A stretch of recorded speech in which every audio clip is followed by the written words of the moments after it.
Okay. Good afternoon. Whoever was brave enough to eat their lunch and come here after and still listen to me. I'm going to talk about a very different, I think, statements than what we heard here in the morning, whoever was part of the morning sessions. I'm going to talk a little bit about my research and to give you a little bit of takes from my hat, from my public activity hat, which is in the Israeli Internet Association. And let's see where it takes us. So I would start from the beginning of my research is about politics of information. And when I really look about technology, I see it as kind of power, dynamic evolution of different powers that are struggling to push forward their interests. Now, when we're talking about power and technology, and not necessarily only social networks and internet and mobile and all this stuff, we're talking about two things. We're talking, first of all, about using the technology in order to change the formal politics. So that's one side. But then we are also talking about the change and the power dynamics that are happening on the spaces of technology in order to change that technology to push forward certain kinds of values. So, for example, the question of design of technology, the questions of what people see, how do they see, what do they share, when do they share, all those questions that sometimes platforms decide for us, those are political issues. So politics from two sides. As I said, one is the political, formal politics, how technology impacts politics, and I can start talking about that from the morning until night, right? And it did change things. And on the other hand, the decision of what is going on the technology itself, which is the politics of technology. For example, should we see nude or not? And what is the guideline for seeing nude or not? And what happens when there is movements, social movements against the decision of Facebook, in this case, not to show nude? And after that, after certain kind of collective action, Facebook decides to show it. So you understand, technology is not a neutral place, definitely not a neutral place. And if you stayed here in the morning, and most of the discussion was about privacy. And I'm not trying to diminish the importance of privacy in my talk when I think about power dynamics. But privacy is the story of yesterday. We are one step further. The question is not anymore about privacy. The question is about power. So it's not anymore about what they collect about us. And it doesn't matter whether it's governments, whether it's big corporation, whether it's the neighbor behind us that's collecting the data. It's not about collecting the data anymore. It's really about what you do with that data. It's really about how you change the behavior of people, how you change the decision, which is the first dimension of power. It's how you set the agenda in order to make certain kind of topics come forward to the public discourse. And we saw a lot of it in the Brexit discussion, in the French election, in the American election, say what. And the third thing, which is the most worrying for me, is the ability, when we say power, is the ability to change our consciousness. It's the ability to change our values, to change our attitudes. If somehow our attitudes are changed, nobody needs to change our behavior, because the attitudes, we will change the behavior accordingly. So in other words, my fear is about the manipulation of power. And there's a lot of it. And I'll be talking a little bit about how the internet has become not a democratic space. It is democratic in the sense that we may use our potential power as users to get information, to read information sometimes. It depends who stops us, who blocks us, what are the rules, what are the borders. It depends also on the power dynamics that is happening between the platforms and the governments and other types of NGOs. And this is behind the scenes. But when we really look at how information flows in the internet, we see a very undemocratic story. It's very different than the dream that Tim Berners-Lee and other people had in mind when they created the internet. So when you look at the information flows in the internet, you see that there is a strong power law. That when I say power law, wait, I'll shift that away so you won't look at the numbers.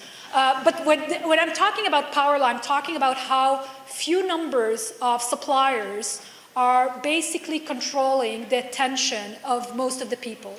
So, in economics, we used to talk about 20%, 80%, the Pareto. We are not in the Pareto anymore. We are talking about 99%. Take a look at the last row. This is the total of the four main search engines. And I can show you the number on each type of service on social networks to show you how the control of the attention of users is very strong. So we can say that we have a lot of discretion, that we have a lot of autonomy to do whatever we want, but we don't use this discretion. We don't use this autonomy to do what we want. We don't use this potential of power that we have, and instead of that, we control ourselves and we allow them, those platforms, to control our attention. And it goes back to also the idea of following the herd. Take a look at the map of social networks and the monopoly of social networks in 2009 up there, and then in 2017. You don't have to read the small notes, but you see that the blue is starting to control. And actually in Africa you see also the brown, but the brown is actually blue because it's Instagram. So what you see is actually that Facebook became the top one social network in every country except China and Russia, and those are political reasons. I won't get into it. So what I'm saying is that yes, we can talk about democratic processes that are happening, but eventually when we measure empirically what's going on, we see different directions that are going there. And we see also polarization. We see also homophily, the idea that we tend to share information and read information of like-minded. So for example, this is in the protective edge in Israel. The blue side is the narratives that were pro-Israel. The green side is pro-Palestine. Without even trying to explain anything, you can see the split. We tend to talk to people who think like us. Yes, again, we can read other people's information, but eventually when we look at with who we are talking, we see a very different picture. And then to finalize the story about how it's not an equal space, let me talk about the gatekeepers. And the gatekeepers of today are not only the platforms. The gatekeepers of today can be you and me. If something becomes viral, we become the gatekeeper of attention by ourselves. It's platforms, it's countries, it's states, it's different levels that actually decide like that how we flow in this information, this vast information flow. So this is a very complicated picture that I'm trying to picture in 5 minutes, and it's almost impossible, actually. It takes me usually 2 years to do that in the university. But in this all complex power manipulation that every actor is pushing towards a different direction, there's one thing that is very, very unexpected. And I want to talk about that. It's really the idea of virality. So if you think about most of the information that is flowing in the internet, only a very small fraction of that information, 1%, is going viral. But we tend to know about the things that goes viral because this is what everybody are talking about. And it's fascinating because virality process cannot be designed. That's the nice thing. We can design part of it. For example, we can design how the network is structured, so the information would flow to a certain direction. We can design who are the gatekeepers who would stop us from seeing certain information. For example, ask yourself why you see only a fraction of your feed on Facebook or on other kind of social networks. We can design certain things, but there's certain things that nobody can take from the users. For something to become viral, we, the people, need to share that information. And nobody knows eventually what will make each one of you click on the share to share that information. That's the unexpected thing. And why am I mentioning that? Because if I talked about all the power manifestations and all the exercise of power of all those big companies, when something becomes viral, it challenges those institutions. Suddenly they need to react. Suddenly they need to address certain things where they feel uncomfortable with. It can be social movements of women, for example, opening a page on Facebook to show themselves with their face in Iran, in public spaces in Iran. It can be a policeman that just pepper sprayed in UC Davis the protesters. It can be a leak. And it can be this as well. It can be different things that actually what they do is they challenge the way that we as institutions have been used to think that we can address those problems. Virality can happen in 2 minutes. And when it happens so fast, it's very difficult to do something that I want to talk. 3 things. The process is uncontrollable. Because when virality happens, this is an example of a viral information about the death of Osama bin Laden. When something goes viral, it can get to 1 minute, it can get to millions of people. By the time that platforms wants to stop that, it's already out of the stables, if we're talking about horses. And not only the process is uncontrollable, the consequence is uncontrollable. When states and countries are mingling with the networks, and I don't want to mention names, but when they do that in elections, the situation and the consequence of those things is sometimes, we don't know what will be the consequence. For example, take for example the Pizzagate. The Pizzagate was some conspiracy theory about how Hillary is holding a pizza basement that with kids, with abduction of kids.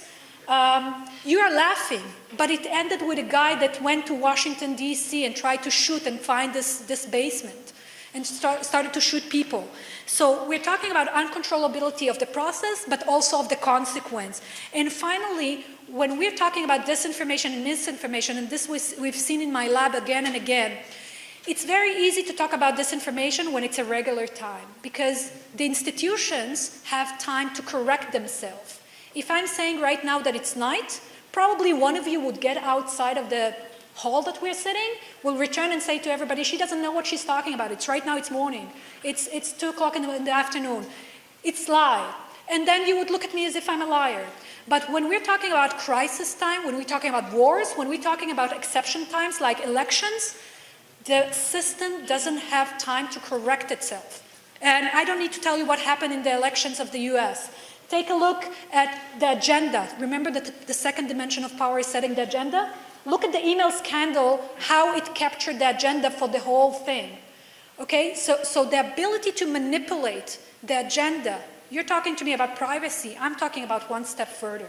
The idea of basically exercising power. Oh, take a look at the blue side, the health problems. This is totally disinformation that came from different countries like Croatia. And we know actually who are the sources behind that. Hillary Clinton did not have health problems, but say what? It became part of the news. So you're asking me what's next. So if we're thinking about the internet as a political space, let's stop talking about neutrality. Neutrality is a lie. Neutrality is the exception. Politics is what's going on. So if we're thinking about the internet as a political space where a lot of power are intermingling together, and we're thinking about virality as something that actually changes and shuffles all the cards in this kind of power dynamics, I can think about several things that we have in mind. Well, first of all, governments, before starting regulating users, they should regulate themselves. They should sit down on one table and start talking about what they're allowed to do and what not. They can't say on one thing, nobody's allowed to upload hate speech, when, on the other hand, sometimes states by themselves do certain things that are against the law by breaching and hacking to other places. There should be red lines. And on the other hand, there should be an oversight, a very strong oversight on platforms.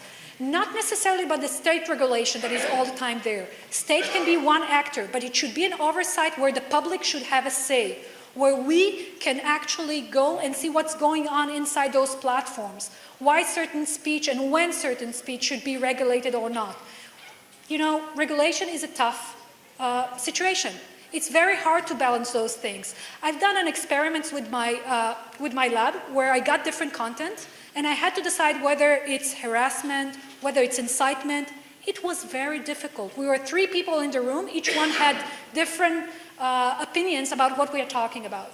So give it to 7,500 people on Facebook, and they will decide for all of us. You understand the ridiculous idea it is. And the final thing is about allowing us, and I think this is where the EU is one step further from America, from the US, is giving the users much more control on the information that not only is collected on themselves, but is also being digested, analyzed, and can predict certain kinds of consequences for all of us. So thank you very much for listening to me.